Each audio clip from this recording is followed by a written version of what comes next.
On a voulu travailler sur un produit qui est éco-responsable par rapport à nos consommateurs.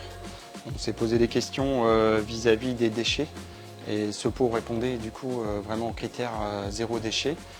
Venir ce résultat-là, déjà avant tout, c'est une mise en place de la machine, plus après une mise en route qui va remplir les pots, qui va faire son petit cycle et déboucher sur un tapis roulant où que deux personnes, donc une personne qui sème, plus une personne qui met en grille de culture, qui sont mises sur un Manitou, qui est prêt à poser, et après ça s'en va en serre.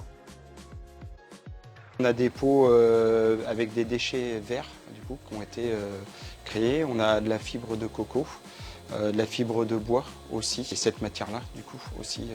Donc aujourd'hui il existe aussi des pots sans tourbe, donc ça en teste aussi, voilà. Et souvent quand on plante un pot en plastique, on ne sait pas trop ce qu'on doit en faire, s'il faut le mettre à la poubelle, etc.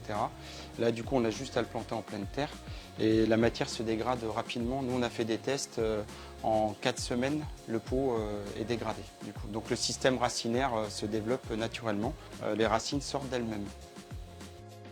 Le consommateur, oui, il est là. La production, elle est engagée dans cette démarche et elle a envie de répondre à la demande consommateur. Il faut que le consommateur, il s'accoutume à ce type de produit. Il faut qu'il passe ses premières barrières de l'aspect visuel pour ensuite réussir à acheter le produit, avoir de la réussite au jardin et se rendre compte que réellement, il a un impact au niveau de l'environnement. Parce que les déchets qu'il n'aura pas, c'est ça de gagner. Et chacun fera un petit pas. Et si tout le monde fait un pas, nous, de la production, on suivra. Sur ce type de pot, certes, vous pouvez trouver encore cette petite collerette en plastique, mais qui est de taille limitée et qui se trie, que vous pouvez mettre dans le bac de tri sélectif. Nous avons fait le choix de garder cette petite collerette pour le client. Il y a certaines informations, notamment la façon de planter. Alors le consommateur, quand il va arriver chez lui avec ce type de plante, ce qu'il aura à faire, c'est craquer légèrement la base du pot au niveau des racines et ensuite à le planter dans son bac ou en pleine terre. C'est vrai qu'un produit biosourcé, ça peut être un peu plus compliqué qu'un produit historique tel que du plastique.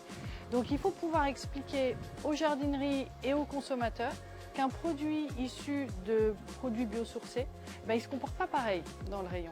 Donc ça veut dire un entretien parfois un petit peu plus compliqué, un produit qui se présente peut-être un peu moins bien que dans un pot plastique. Pour autant, il a des vertus, c'est moins de déchets derrière. Donc il faut avancer dans ce sens-là et nous on est convaincus que le consommateur il est capable de passer le cap et d'acheter le produit, mais effectivement il faut expliquer les choses. Du coup, l'aspect du pot, c'est vrai que c'est primordial pour l'achat coup de cœur, mais pour du potager, en réalité, il n'y a pas d'incidence. Là, on voit qu'il y a une marque verte, c'est parce que c'est par rapport aux plaques de culture.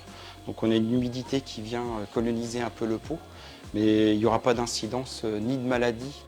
C'est des produits qu'on va manger, donc en fait je me dis c'est quand même mieux de ne pas avoir trop de plastique si derrière on va se nourrir avec. Ce serait bien que ça existe pour plus de gamme de plants aujourd'hui, même de plantes. On invite le consommateur à avoir l'œil pour choisir ce type de produit et faire un geste pour la planète.